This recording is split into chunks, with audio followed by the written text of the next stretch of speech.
fresco, pero bueno. No tenemos datos actualizados todavía, o sea que les contamos que la sensación térmica es de 9 grados 4 y la humedad es del 83%. Y ahora vamos a hablar, cuando no en la Argentina, de economía. Para ello está en línea María Castiglione Cotter. María, buen día, ¿cómo le va? ¿Qué tal? Buen día. Bien, bien, Un todo bien. gusto. Gracias, igualmente. Gracias por haber aceptado darnos estos minutos de su tiempo. María, venimos de 3, casi 4 semanas de muchísimo ruido mediático político en torno del tema inevitable en la Argentina, que es la cuestión del dólar, cuántos pesos necesitamos para hacernos de un dólar, etcétera, y un conjunto de situaciones que teóricamente se han hecho o exposiciones para calmar esa cuestión y parece que no se calma. Me gustaría escuchar su lectura de todo esto que está pasando en torno a este delicadísimo punto. Bueno, lo primero para resaltar es lo que vos bien planteaste. En Argentina, ¿qué pase con el tipo de cambio? Es algo que enseguida a todos los argentinos nos preocupa y estamos minuto a minuto. Y creo que se está generando una ansiedad muy grande. eh, el tipo de cambio financiero, que es el que reaccionó, porque el oficial todavía está moviendo el 1% por mes, pasó a estar, ayer superó los 1.300 pesos por dólar. Pero si nos vamos un poquito para atrás, está por abajo del nivel que hubo a principios del año 2024 o a mediados del año 2024 se llegó casi a 1.500 también y después volvió a bajar. Con lo cual estamos hablando de un nivel que no es para nada preocupante, no es una Ujú. disparada descontrolada ni mucho menos, pero obviamente cambió el panorama como en poco tiempo. A fines del año pasó lo contrario, ¿no? Estaba bajando los dólares financieros y la brecha con el oficial llegó a estar abajo del 10%. En estos vaivenes, yo te diría, lo primero que hay que decir es, tienen mucho que ver con la ansiedad en una economía que se estuvo reconstruyendo, ¿no? Se empezó a ordenar nuevamente y sobre todo lo que se ordenó, que es lo más importante, es la inflación, ¿no? El ritmo de Ujú. aumento de los precios, eh, que tiene que ver con un programa económico que primero diagnosticó, a mi juicio, muy bien el problema o el origen de estos problemas, de Ujú. esta falta, lo que se llama falta de dólares. En realidad lo que hay no es que faltan los dólares en el circuito oficial, y sobraban los pesos sobre todo, que esto es lo más grave, por un gobierno que tenía creciente déficit fiscal y lo financiaba en buena medida pidiéndole al Banco Central emisión de pesos, ¿no? Esto trajo un montón de otros problemas, entre ellos haber puesto nuevamente el cepo cambiario, un cepo súper restrictivo que hubo sobre todo a partir del 2020 y se fue como agrandando, ¿no? Las trabas Ujú. para acceder a los dólares, eso es el cepo, un montón de normas que complican el acceso al pasaje de dólar a peso y de peso a dólar, sobre todo de peso a dólar, en el mercado oficial, ¿no? Y eso generó esa brecha cada vez más grande, ¿no? Ujú. Pero en definitiva el problema acá era entender cuál era la resolución, que era el equilibrio fiscal, es decir, el gobierno tenía que acomodar los gastos a lo que recaudaba, eso se hizo desde el primer mes de gobierno, llevó tiempo que hubiera confianza que eso era una política que se iba a sostener en el tiempo y no un parche transitorio, donde además se fue reordenando, que es lo que fue ajustando.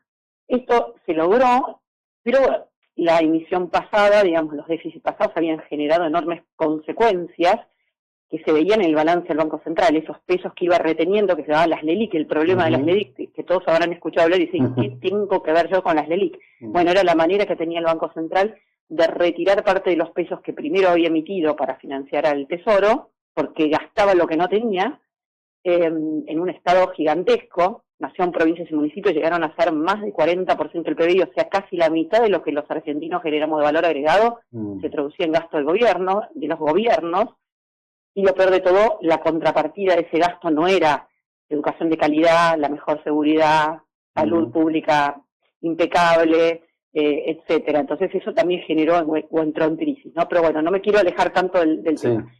Y en definitiva, se fue resolviendo el tema de esos pesos. ¿Cuál era el problema de esos pesos pasados? Que era una herencia, que para sostenerlo había que pagar una tasa de interés, el Banco Central tenía que pagar una tasa de interés, y para que no fueran al circuito y quisieran correr contra el dólar, tenían que volver a como recomprarlo, capitalizarlo, seguir absorbiendo esos pesos. Eso impedía bajar la expectativa de inflación, porque se veía que había una cantidad de pesos cada vez más grande retenidos a corto plazo que un día Ujú. podían ir a la gente y decir, bueno, basta, yo quiero los pesos y quiero irme al dólar. eso se fue resolviendo, pero ¿por qué digo todo esto? Porque la política cambiaria y la política monetaria tienen también que ver, o cuál es la mirada, intentar que mientras se resuelven los problemas de fondo, todas las consecuencias de la herencia se puedan ir corrigiendo sin generar un salto cambiario brusquísimo o que eso tenga riesgo de que vaya a precios de vuelta, que volvamos a tener un salto inflacionario.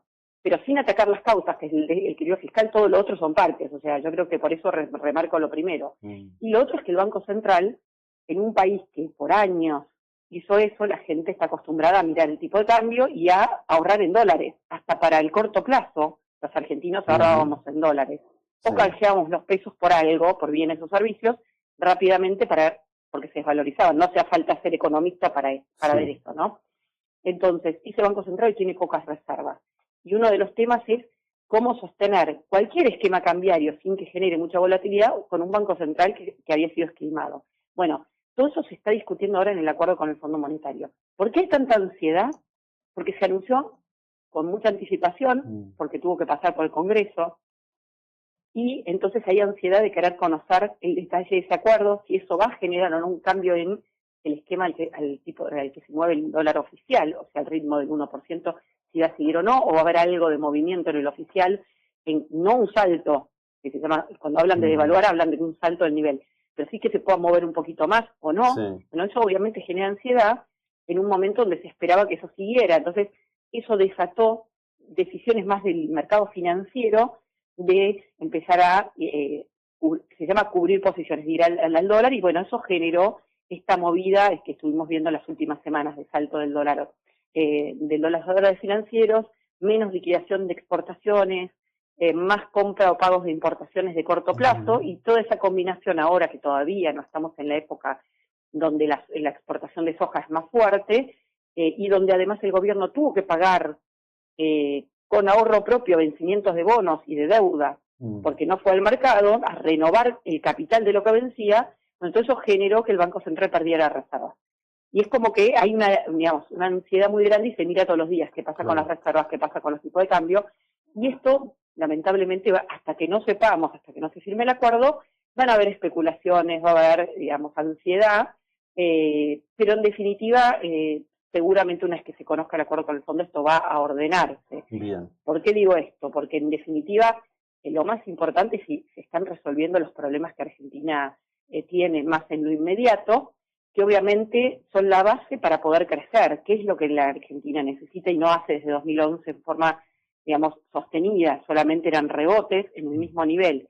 ¿Para qué digo esto? Porque es importantísima la combinación de estabilidad macroeconómica, que implica una inflación cada vez más baja, para poder planificar, pero también para que los salarios en general pierden contra la inflación cuando la inflación se acelera, para que haya horizonte, para que empiece a dar crédito y sobre todo para que haya inversión y la economía pueda crecer en forma sostenida por mucho tiempo. Es la única manera de que los salarios sistemáticamente mejoren en términos del poder de compra, ¿no?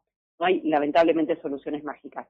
Entonces, estamos en una transición de una herencia muy complicada en lo macroeconómico, de ordenar la economía, que incluyó también algo que fue doloroso, que lo es para los argentinos, que es corregir atrasos de tarifas, de servicios públicos, de transporte, etcétera, de educación privada, de prepagas, que el grueso ya se hizo afortunadamente, el esfuerzo fue muy duro el año pasado, y eso también es importante para que haya justamente que los precios reflejen las cosas, lo que valen realmente para justamente la toma de decisión y también para la inversión en sectores como la energía, que Argentina tiene la posibilidad, no solo de producir mucho más para el consumo interno, sino también para exportar, que esto es algo súper importante, porque ha sido habitualmente una debilidad de Argentina. Cada vez que la economía crecía, aumentaban las importaciones y eso generaba déficit comercial, que no es un problema, pero obviamente requiere para la estabilidad que entren capitales. Entonces, toda esta construcción, este cambio o esta oportunidad que tiene Argentina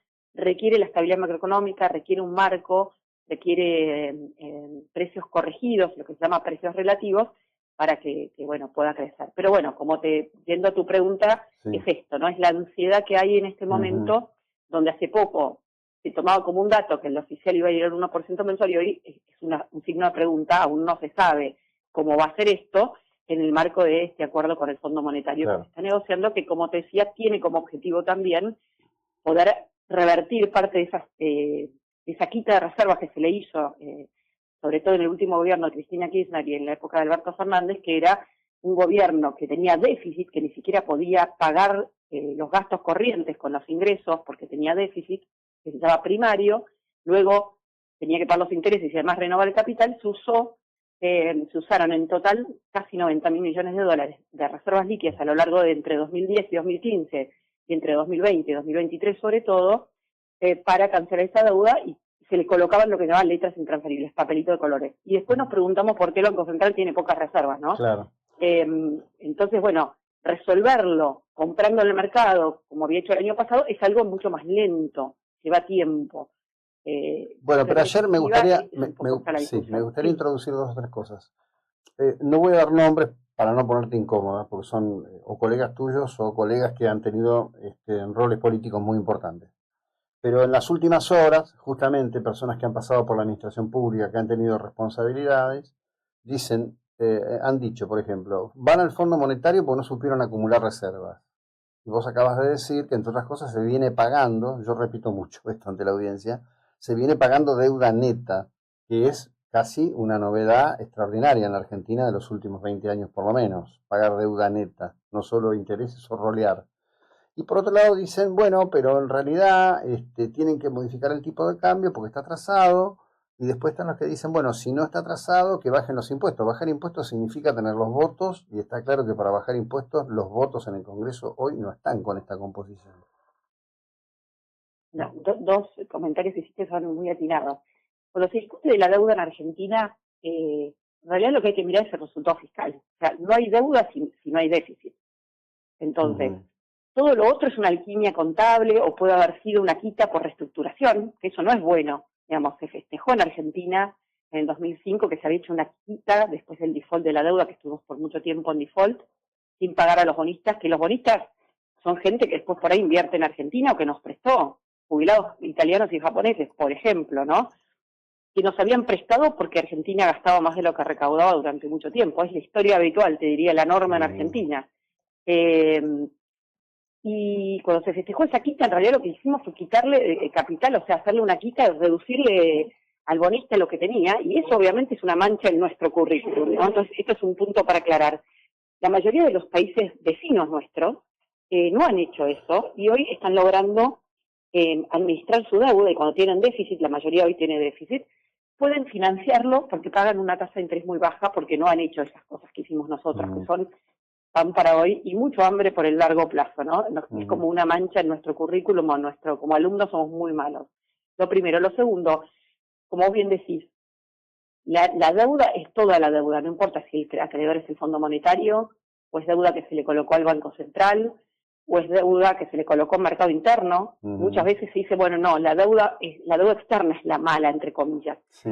¿Por qué piensan eso? Porque el Fondo Monetario no se lo puede defaultear, porque es catastrófico, porque se pierde el acceso a un montón de financiamiento privado o incluso de otros organismos internacionales. Es imposible ir a los mercados financieros si se hace una quita con un default con el Fondo Monetario. Pero la deuda es la deuda, no importa si es externa o interna. Uno podrá ver los riesgos que cada cosa implica. Pero cuando hablan del endeudamiento solo miran muchas veces a la deuda con el Fondo Monetario Internacional, que en realidad es la más barata de lograr. Y Argentina ha fracasado en los acuerdos con el Fondo Monetario, no por el Fondo Monetario en sí, sino porque Argentina no ha podido tener una política económica sostenida en el tiempo que le permita ser solvente y financiar los gastos de una manera adecuada, ¿no? Incluso poder ir pagando o repagando su deuda, ¿no? Administrando lo que es la deuda pública. Entonces, como bien decís, la clave acá es sostener el equilibrio después del pago de intereses, e incluso un ley de superávit que permite justamente ir en esa dirección, de mínimamente que la deuda no aumente y finalmente pueda aumentar la deuda neta. Sí. Una vez que haya confianza que eso se puede sostener, lo natural es que lo que se llama riesgo país, que es el sobrecosto, baje fuertemente. Un paso es tener un acuerdo con el Fondo Monetario de largo plazo, porque es como una especie de Argentina hizo reformas, estabilizó la economía, está en proceso de bajar mucho más de la inflación, no tiene déficit fiscal, el Fondo Monetario acordó renovar un programa de largo plazo. Bueno, de alguna manera está avalando que sí, efectivamente hay un programa económico que tiende a ayudar a normalizar la economía argentina, y eso baje el riesgo país en algún momento, tarde o temprano, y se pueda renovar el capital normalmente, ¿no? Entonces, esto es fundamental. Entonces, las discusiones, en la página del Ministerio de Economía están los datos de la deuda, en la página del Banco Central está el balance del Banco Central, y uno puede, digamos, de alguna manera mirar los números. Esto no se trata de opinión, sino de información, ¿no? Más allá de cuestiones de corto plazo, de cómo se contabiliza la deuda en pesos, en dólares, y se ajusta, son cosas técnicas que digamos, en definitiva, puedan engañar. Así que sí, se está bajando la deuda. Y esto es fundamental. Y perdón, lo último que habías comentado ya... Sí, lo último que te comenté es porque aparecen opiniones. A ver, por ejemplo, qué sé yo, ayer lo escuché a Ricardo López Murphy hablando con mi amigo Paulino, y no sé si es López Murphy o una representación de inteligencia artificial diciendo que el programa económico está mal hecho y que por eso hay que ir al fondo. Son cosas que no sé, aparecen como disonancias extrañas en esta discusión, porque esos mismos datos que vos manejás y vos nos transmitís, no los pueden desconocer este nivel de gente, ¿viste? Entonces, todo eso, todo eso agrega incertidumbre en el día a día. No digo que va a cambiar la naturaleza de lo que está ocurriendo, pero contribuye a generar mucha incertidumbre. No, sin duda, yo creo que acá hay un punto importante que es entender primero, como economistas o cualquiera que estudie economía, yo doy clase también en las facultades, justamente el problema es los infinitos, digamos, objetivos y deseos o necesidades que tiene cualquier cosa, ¿no? La sociedad, en este caso la Argentina, y las restricciones que tiene aquel que hace política económica para resolverlo, ¿no? Entonces, y evaluar la evolución de la economía o de los resultados de la política económica en base justamente a los desafíos que enfrentaba, ¿no? Y Argentina tenía enormes, en un incendio muy avanzado en marcha con riesgo estructural, ¿no? Entonces, la clave acá era primero cortar con la dinámica inflacionaria que nos llevaba a un enorme riesgo de hiperinflación. Y la verdad que se hizo un ajuste fiscal drástico que ningún economista de ningún programa económico de ninguno de los candidatos tenía ni por casualidad en mente, ¿no? O sea, se pensaba que era imposible desde el punto de vista político, lo que fuere. La verdad que fue un gran acierto. Y después cómo se desarmaban las herencias, que era un poco lo que yo te mencioné. Era complejísimo y todavía estamos en ese recorrido. Pensá que en estos 14 meses se resolvió. Primero se cortó el riesgo de hiperinflación y se empezó a estabilizar la macroeconomía, que es un resultado de la baja de la inflación, habiendo sacado todos los controles de precios, habiendo sacado un montón de trabas a las importaciones, bajado incluso impuestos para importar a lo largo de los meses, ¿no? Habiendo pagado deuda con importadores, buena parte del problema se resolvió. Había una deuda incremental de 40.000 millones de dólares de importaciones que en el marco de ese cepo restrictivo se habían autorizado, pasando por todas las ventanillas, pero que nunca se habían pagado porque el Banco Central no dio los dólares. Una locura, es como un default privado por culpa digamos, del Banco Central o del gobierno, ¿no? De ese cepo. Fue un daño enorme que generó también un lío bárbaro en cómo se fue pagando todo eso.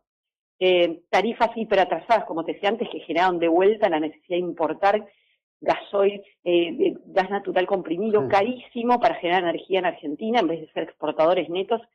Somos uno de los países que tiene la segunda mayor reserva de gas no convencional. Digamos, bueno, hoy ya lo estamos viendo, ya hay superávit comercial en energía y está creciendo y las inversiones están creciendo, pero hacía falta corregir todo esto, ¿no? Digamos, y lo que te decía antes del Banco Central, un Banco Central totalmente quebrado, porque es donde terminaron, digamos, desembocando todos los desequilibrios económicos, ¿no? De no tener reservas, de la cantidad de pesos que sobraban, digamos, magia no se puede hacer. Entonces, a mí me parece que es un proceso muy positivo.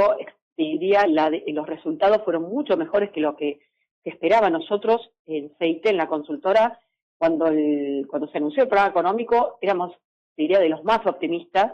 Creíamos que la inflación iba a terminar en 130%, esto lo dijimos en enero del 2024, teniendo en cuenta cómo iba a ser el ajuste fiscal y todo lo que se iba anunciando, que luego la actividad económica iba a terminar recuperando más pareció una B, después lo dudábamos y finalmente la recuperación de la actividad económica después de la caída hasta abril fue mucho más rápida de la que la mayoría esperaba, incluso que lo que el gobierno esperaba.